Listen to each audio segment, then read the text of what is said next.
Hai, salam sejahtera. Anda sedang menonton Awani Pagi bersama saya Naila Huda dan Hafizi Rosli. Hari Hak Asasi Manusia sedunia disambut pada 10 Disember setiap tahun. Dan tahun ini tema yang diangkat ialah pemulihan dengan lebih baik bangkit untuk hak asasi manusia. Dan dalam dunia pasca pandemik, kita perlu lebih berani membayangkan pelan pemulihan yang berpandukan hak asasi buat semua secara adil. Dan sepanjang pandemik ini, antara golongan rentan yang paling terkesan dan akan mengalami kesan paling lama ialah kanak-kanak, terutamanya mereka yang mengalami isu tiada kewarganegaraan. Ini sepatutnya masa untuk mereka menikmati fasa awal kehidupan bersama keluarga, rakan-rakan, bermain dan belajar. Dan namun kehidupan mereka terhenti apabila PKP dilaksanakan, mereka terkurung di rumah. Bagaimana pemulihan pada tahun depan dapat mengangkat kepentingan kanak-kanak paling rentan yang sedia ada, tiada akses kepada pendidikan, tiada lagi ketika pandemik. Dan antara individu yang bertunggus lumus menjamin pendidikan bagi kanak-kanak ini dapat diteruskan sepanjang pandemik ini merupakan masyarakat sivil dan juga NGO yang merisikokan kesihatan mereka untuk berada di lapangan dan di barisan hadapan. Dan tetamu kita pagi ini kita perkenalkan Siti Rahayu Bahrin daripada buku Jalanan Coket dan Mukmin Nantang dari Borneo Komran. Baik, selamat pagi Rahayu dan Mukmin. Ya, selamat pagi. Baik Rahayu, kita nak mulakan dengan Rahayu dulu. Kita lihat tema sambutan hari ini adalah pemulihan berpandukan hak asasi manusia.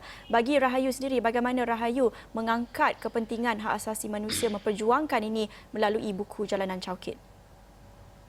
Selamat pagi semua. Terima kasih.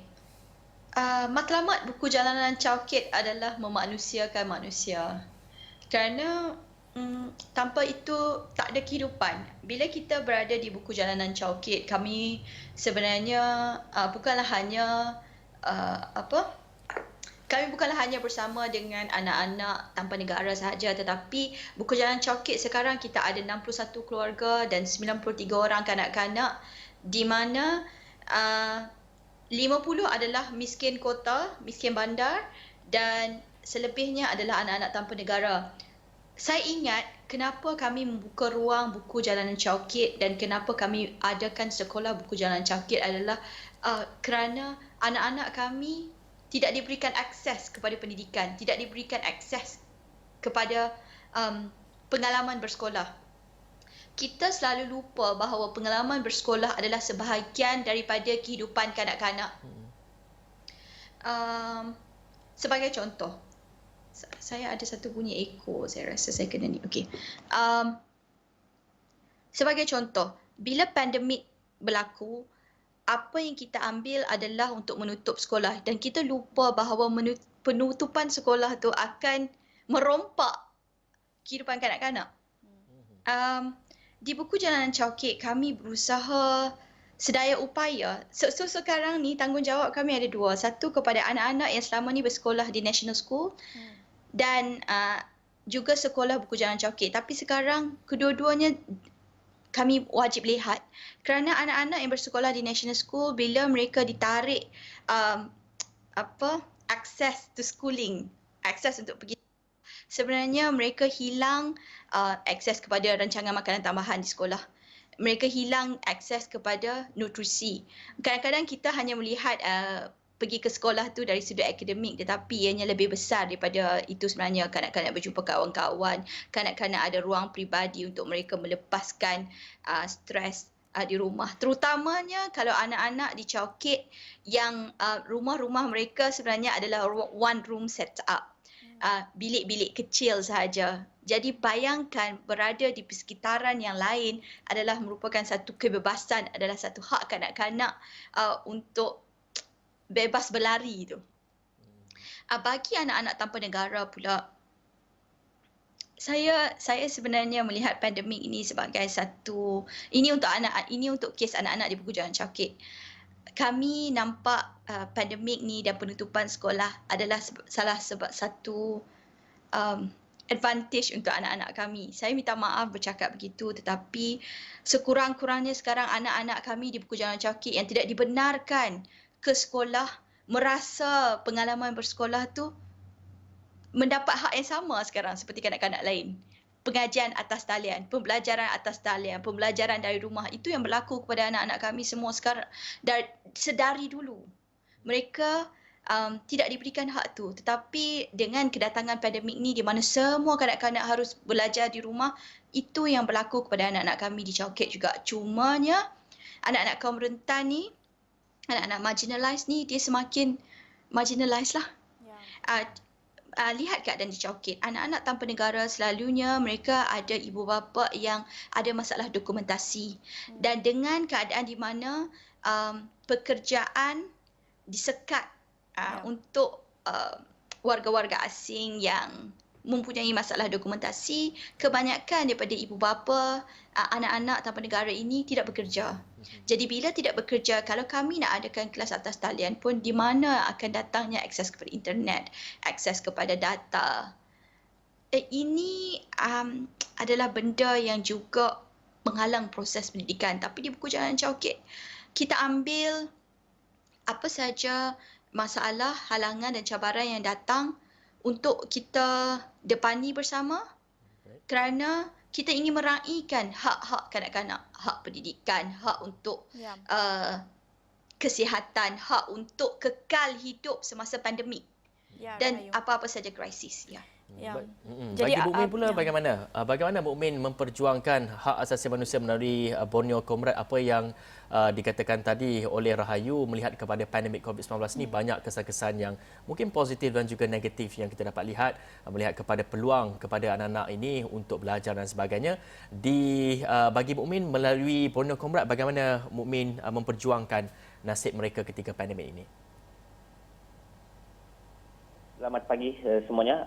Benar kata Rahayu tadi, yang mana anak-anak kita yang kita mobilize ini, selama ini yang kita buat advokasi pendidikan, mereka ini sudah terabaikan ataupun terasa kesakitan, kesengsaraan untuk mendapatkan pendidikan, untuk mengakses pembelajaran.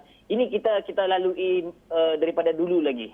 Sukarnya untuk mengajar mereka, tidak ada fasiliti, jaringan internet yang teruk dan sebagainya. Tapi sekarang semua orang merasai hal ini, dan kita sama-sama untuk membentuk bagaimanakah sebenarnya kita mau membangunkan pendidikan yang lebih menyeluruh kepada semua warga yang ada di negara Malaysia. Jadi kami di Borneo Comrade, apa yang kami buat adalah aktivis-aktivis Borneo Comrade ini turun kepada kampung-kampung yang terpinggir. Sekarang kami ada di 3 buah daerah. Kami ada di Kota Kinabalu, kami ada di Semporna, kami ada di Tawau. Kami pergi ke rumah-rumah, terutamanya rumah-rumah yang terpinggir, rumah-rumah orang laut, rumah yang mereka bina di atas laut itu sendiri, perkampungan atas air itu sendiri. Kami masuk di sana, kami tinggal di sana. Kami membangunkan sebuah sekolah alternatif yang kami panggil projek sekolah alternatif, yang mana sekolah alternatif ini aktivis-aktivis kami tinggal di situ. Tinggal di rumah atas air bersama komuniti untuk memahami lebih dalam tentang hak-hak mereka yang terabaikan. Jadi sekolah alternatif ini kami buat seperti sekolah lain, walaupun di rumah, sistemnya sistem rumah pendidikan. Jadi setiap hari anak-anak ini pergi ke sekolah dan kami mengajar mereka tentang literasi, numerasi, kemahiran, kesenian, hak-hak mereka sebagai kanak-kanak, hak mereka sebagai manusia.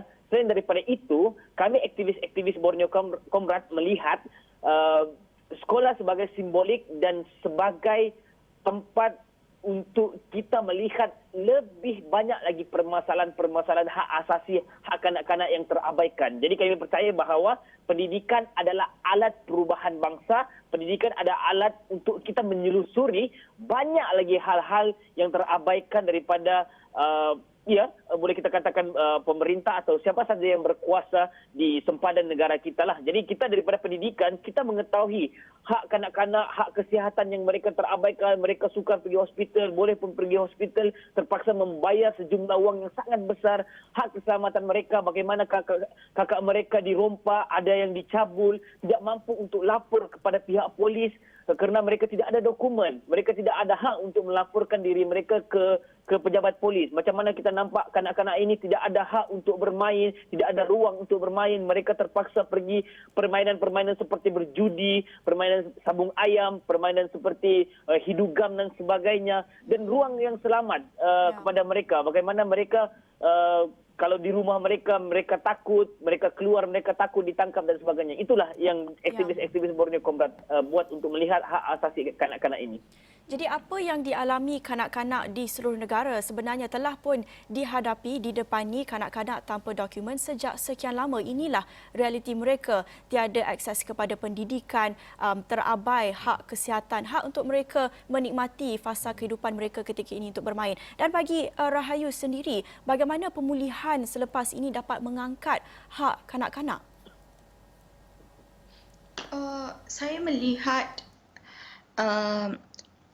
Saya melihat kepentingan kita merancang, untuk kita design dan untuk kita evaluate keadaan semasa ni berdasarkan pengalaman yang telah berlaku sekarang.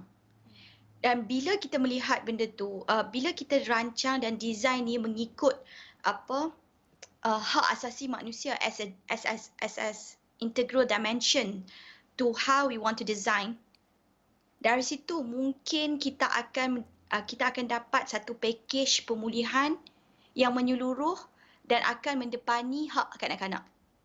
Sebagai contoh, katalah di sekolah-sekolah kerajaan, saya sebenarnya melihat kepada belanjawan yang lepas di mana adakah terdapat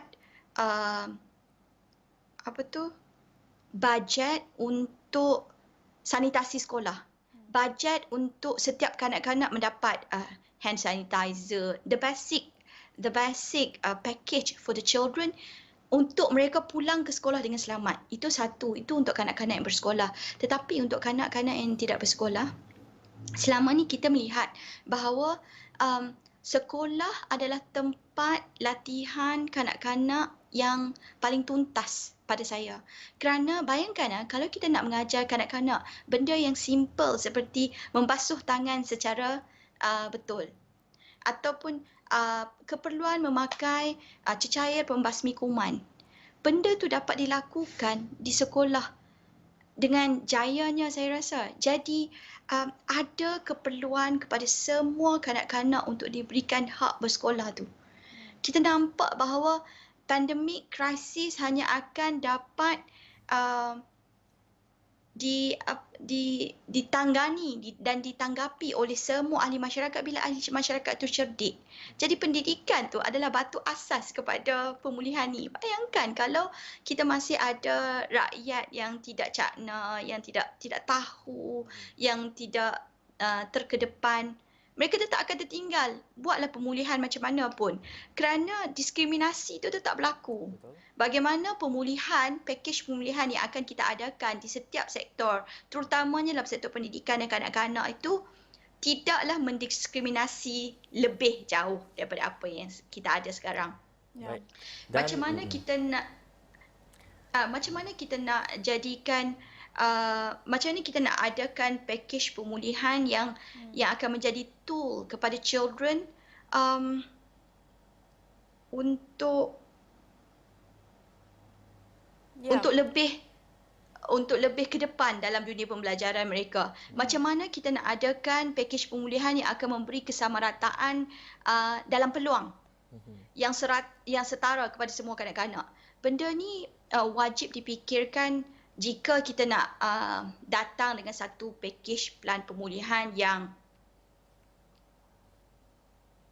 akan menjawab permasalahan yang kanak-kanak hadapi untuk kehidupan, kesihatan dan pendidikan mereka dalam masa ini.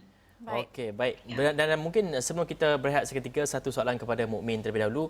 Tadi saya tertarik dengan apa yang Mukmin katakan, iaitu pendidikan ini menjadi alat kepada perubahan kepada kehidupan mereka. Kita tahu apabila adanya pendidikan, ia semestinya menjanjikan satu peluang ataupun satu pekerjaan yang lebih baik kepada mereka. Namun apa yang kita tahu juga, dengan adanya pendidikan diberikan kepada anak-anak ini, mereka juga sebenarnya boleh mengelakkan daripada membuat aktiviti-aktiviti yang tidak berfaedah sebagai contohnya. Jadi di Borneo Comrade, bagaimana agaknya Mukmin melihat kepada keberkesanan Borneo Comrade ini dalam memberikan kehidupan yang lebih baik kepada anak-anak ini, begitu juga dengan dapat menghindarkan mereka daripada berbuat perkara-perkara yang tidak berfaedah sebagai contohnya? Okey, kita Borneo Comrade wujud kerana kita melihat keadaan yang kritikal di Sabah, ratusan ribu anak-anak yang tidak dapat bersekolah, yang berkeliaran di tepi-tepi jalan dan sebagainya. Dan anak-anak ini dibiarkan, tidak dipedulikan, tidak ada bentuk idea yang progresif. Bagaimana kita mau menyelesaikan kanak-kanak ini yang terbiar ini? Jadi kita turun ke lapangan dan melihat sendiri keadaan ini. Jadi kita pada awalnya kita melihat bagaimana kanak-kanak ini mampu untuk hidup seperti kanak-kanak lain. Bayangkan kita di sekolah alternatif awal-awal, pada kita buka awal-awal, anak ini datang dengan keadaan kotor, ada yang tidak pakai baju, ada yang tidak pakai selipar dan sebagainya, ada yang tidak mandi. Jadi ini yang sebenarnya hal-hal yang kita nampak kecil tapi penting sebenarnya di dalam pendidikan. Jadi sekarang ini semenjak 3 tahun sekolah alternatif ini dibangunkan oleh Borneo Comrade, kanak-kanak ini sudah tahu bahawa sebelum pergi ke sekolah kita harus mandi, kita harus bersih gigi, kita harus memakai pakaian-pakaian yang bersih untuk bertemu orang dan sebagainya. Jadi hari ini anak-anak tahu yang bahawa bila mereka nampak kanak-kanak lain yang tidak mendapat pendidikan, mereka nampak kotor, mereka tahu yang dulu mereka begitu dan sebenarnya begitu tidak bagus.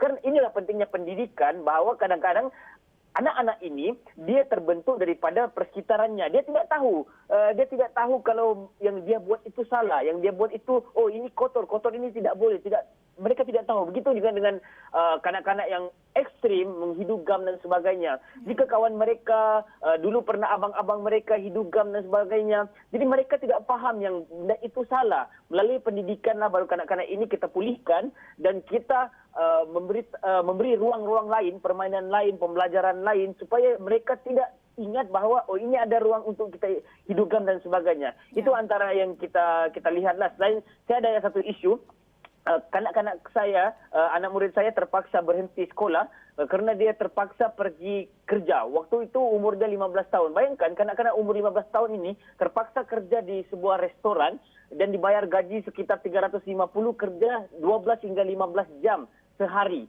tanpa cuti. Jadi ini yang agak kritikal dan kami bertemu dengan ibunya dan kami bertanya kepada ibunya bagaimana kalau anak masjid itu boleh kita ambil, kita cuba bayar dia, kita ajar dia kemahiran supaya dia boleh jana pendapatannya daripada situ. Jadi sekarang ni anak murid saya, dia sekarang berada di sekolah alternatif dan kita ajar dia bagaimana mahu menjahit. Dia boleh jahit tote bag, dia boleh mencetak baju, dia boleh masak dan sekarang ini dia fokus untuk craft lah.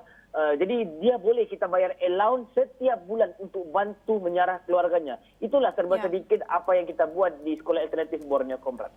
Kami puji setinggi-tingginya usaha yang digerakkan Borneo Comrade dan juga buku Jalanan Chowkit, semua masyarakat sivil dalam mengangkat hak kanak-kanak. Tetapi ini juga kerjasama semua orang, semua pihak, bukan sahaja masyarakat sivil, terutamanya pihak kerajaan sendiri. Jadi apa langkah seterusnya jangka masa panjang untuk memastikan kanak-kanak tanpa dokumen ini mempunyai akses sama rata kepada pendidikan dan juga hak asasi yang asas sama seperti kanak-kanak lain. Itu perbincangan yang akan kami teruskan selepas kita berhenti rehat seketika, kembali selepas ini.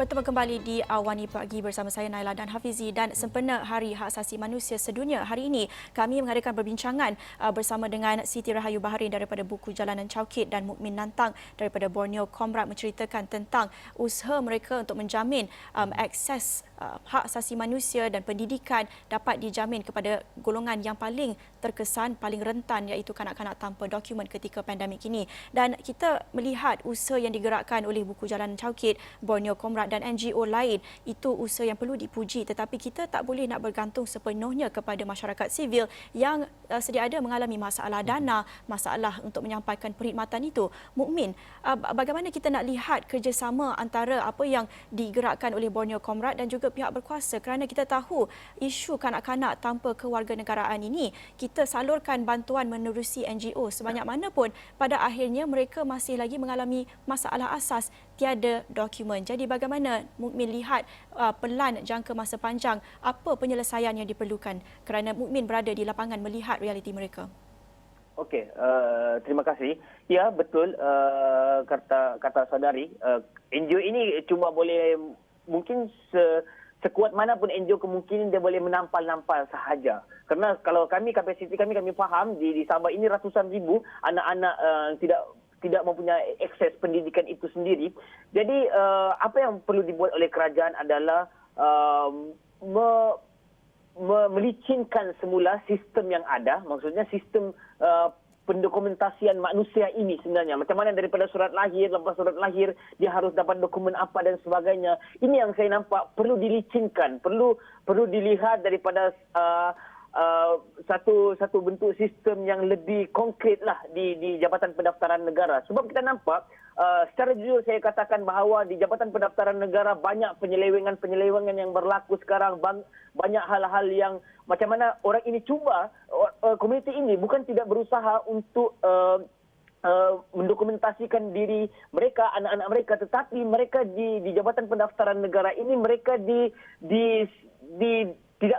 tidak diberikan satu bentuk jalan kerja yang baiklah. Maksudnya bila mereka pergi JPN, mereka disuruh tunggu, mereka disuruh bayar, mereka disuruh ini. Ini sebenarnya tidak ada di dalam sistem kita. Kalaupun mereka disuruh tunggu untuk peringkat seterusnya, mereka harus ada satu jangka masa. Okey, seminggu akan datang kamu akan dapat borang ini. Sebulan akan datang anda akan dapat kad ini, bahagian ini dan sebagainya. Tapi di Jabatan Pendaftaran Negara, bayangkan ada orang yang menunggu sampai 10 tahun, 20 tahun, 25 tahun menunggu. Tunggu dipanggil dan sebagainya. Jadi perlu ada sistem ini perlu lebih konkret buat masa sekarang. Tapi untuk sekolah, saya fikir kerajaan perlu optimis untuk membuat jawatan kuasa khas. Jawatan kuasa khas ini di dalamnya ada orang-orang pemimpin kita, ahli akademik, gerakan mahasiswa ataupun advokasi NGO ini untuk membincangkan lebih dalam macam mana hal ini terjadi, macam mana analisis ini harus dibuat supaya kita ada wacana, kita tahu bahagian dasar-dasar mana untuk kita ubah. Sekarang ni kebanyakan propaganda ataupun cuma cakap-cakap orang politik. Pendidikan untuk semua dan sebagainya. Semua orang harus dapat hak pendidikan dan sebagainya. Tetapi realitinya, praktik di bawah ini, kerajaan tidak buat langsung. Syarat-syarat untuk masuk ke sekolah itu sangat ketat dan tidak sesuai dengan konteks realiti anak-anak di Sabah ini. Jadi saya fikir perlu ada kerjasama antara kerajaan dan terma di Jabatan Pendidikan Sabah, Pendidikan Negeri dan Jabatan Pendidikan Malaysia harus dibuka. Terma untuk membuka sekolah itu di dalam komuniti harus dibuka. Sekarang ini tidak ada terma untuk kita membina sekolah di dalam komuniti. Bayangkan kalau kita boleh buat sekolah-sekolah ini dan ada suntikan daripada kerajaan dan kita guru-guru, pihak sekolah ini, pihak NGO ini boleh membantu kerajaan mendokumentasi orang-orang ini untuk pergi ke peringkat seterusnya. Ya. Ya, satu jawatan kuasa khas untuk menangani isu kewarganegaraan. Sangat menarik idea itu. Dan Rahayu, secara ringkas, kita tertarik dengan isu di Jabatan Pendaftaran Negara ini. Boleh gambarkan sedikit bagaimana realiti, apa masalah yang berlaku, proses mengambil masa begitu lama, 10-20 tahun. Apa realitinya di situ secara ringkas, Rahayu? Saya rasa kadang-kadang kita terlampau takut ditipu. Macam tu. Itu yang terjadi di keluarga buku Jalan Cawkit. Kita ada contohnya, saya baru dapat tahu ada 5 keluarga di mana ayahnya adalah warga negara Malaysia. Ayahnya warga negara Malaysia, cumanya berkahwin dengan ibu yang bukan warga negara dan tidak mempunyai dokumen. Jadi bila ibu melahirkan, anak yang dari 5 keluarga tadi ada dalam lebih kurang 10 orang anak tidak dapat didaftarkan hanya kerana ibu bukan warga negara. Jadi anak tu didokumentasikan, ya masih ada surat beranak, tetapi surat beranak tu tulis kat situ bukan warga negara. So anak tu adalah anak tanpa negara. Dia tidak ada negara walaupun dilahirkan kepada ayah yang adalah seorang warga negara Malaysia. Dan bila kita Kejabatan Pendaftaran Negara bertanyakan apa cara yang kita boleh buat. So kita pun diarahkan untuk menguruskan hal perkahwinan ibu dan ayah tadi. Jadi kita ke Jabatan Agama. Di Jabatan Agama kata okey, ini prosesnya. Dan kena ke Mahkamah Syariah untuk membatalkan perkahwinan, dan dia terlampau banyak proses tu. Saya faham ada banyak proses, ada banyak SOP adalah untuk melincinkan perjalanan sesuatu hal dan urusan. Tetapi dalam melakukan tu, saya rasa setiap badan dan agensi harus faham kenapa ini berlaku, apa yang menyebabkan perkara-perkara ini berlaku. Ini adalah proses kemanusiaan, proses yang berlaku di ground. Seperti mana yang Mukmin cakap tadi, kena ada satu advokasi, kena ada satu grup task force yang duduk dan berbincang dan memahami. Saya rasa apa yang berlaku sekarang adalah kita tidak memahami. Kita cuma rasa macam ada warga asing yang tinggal dan ambil kesempatan. Kita selalu merasakan bahawa setiap orang yang bukan sebahagian daripada kita dan bukan sejenis dengan kita adalah orang yang akan mengambil kesempatan ke atas kita. Diskriminasi akan berlaku di situ. Ketakutan. Saya rasa masyarakat sedunia dikawal oleh budaya ketakutan. Budaya ketakutan inilah yang menyebabkan segala proses untuk memberikan hak kepada manusia tertangguh dan menjadi sukar. Ini yang berlaku kepada anak-anak tanpa negara.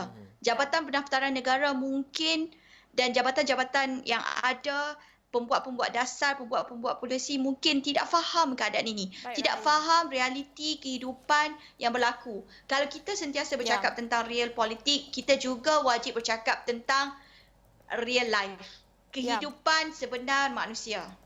Baik, secara ringkas, Mukmin, kita hanya berbaki 1 minit sahaja mesej dan pesanan sempena Hari Hak Asasi Manusia sedunia hari ini, Mukmin. Okey, secara ringkasnya, saya fikir semua anak-anak yang berada di dalam sempadan negara kita adalah anak kita, dan pihak pemerintah harus menguruskan anak-anak ini kerana mereka berada di dalam sempadan kita. Siapapun dia, apapun warna kulitnya, apapun agamanya, apapun statusnya, dia harus diuruskan oleh sistem pemerintahan kita. Kerana itulah politik bertanggungjawab untuk menguruskan alam dan manusia siapa sahaja. Dan terakhir daripada saya, terima kasih atas jemputan, dan kami di Borneo Combine percaya bahawa pendidikan alat perubahan bangsa. Perlunya ada pendidikan untuk semua orang supaya orang-orang ini juga boleh membantu untuk membangunkan negara bangsa kita. Terima kasih. Baik, terima kasih Mukmin Lantang dan juga Siti Rahayu Bahrain, Rahayu daripada buku Jalanan Chowkit dan Mukmin Lantang daripada Borneo Comrade. Masing-masing menceritakan usaha mereka untuk mengangkat hak kanak-kanak di semua pelosok negara. Malah bagi kanak-kanak tanpa dokumen ini juga mereka mempunyai hak kepada akses pendidikan dan hak asasi manusia. Terima kasih kepada Rahayu dan Mukmin menceritakan usaha mereka sempena Hari Hak Asasi Manusia sedunia hari ini. Bagaimana kita perlu memperkasakan hak bagi semua, terutamanya golongan paling rentan. Dan apa yang dikatakan tadi, isu dokumentasi dan juga peluang mendapat tempat dalam sekolah ini menjadi isu utama bagi kita untuk memperkasakan pendidikan kepada anak-anak ini, dan semestinya ia menuntut satu pertimbangan daripada kerajaan maupun daripada komuniti sendiri untuk memahami apakah isu pendidikan ini amat penting kepada mereka ataupun tidak. Itu kita akan bawakan kepada satu konklusif ataupun satu keputusan daripada kerajaan sendiri untuk mempertimbangkan kepada anak-anak ini, untuk terutama kita memberikan penekanan kepada mereka kepada isu pendidikan mereka, Naila. Ya, dengan itu kita akhiri Awani Pagi di sini bersama saya Naila Huda. Saya Hafiz Rosli. Assalamualaikum.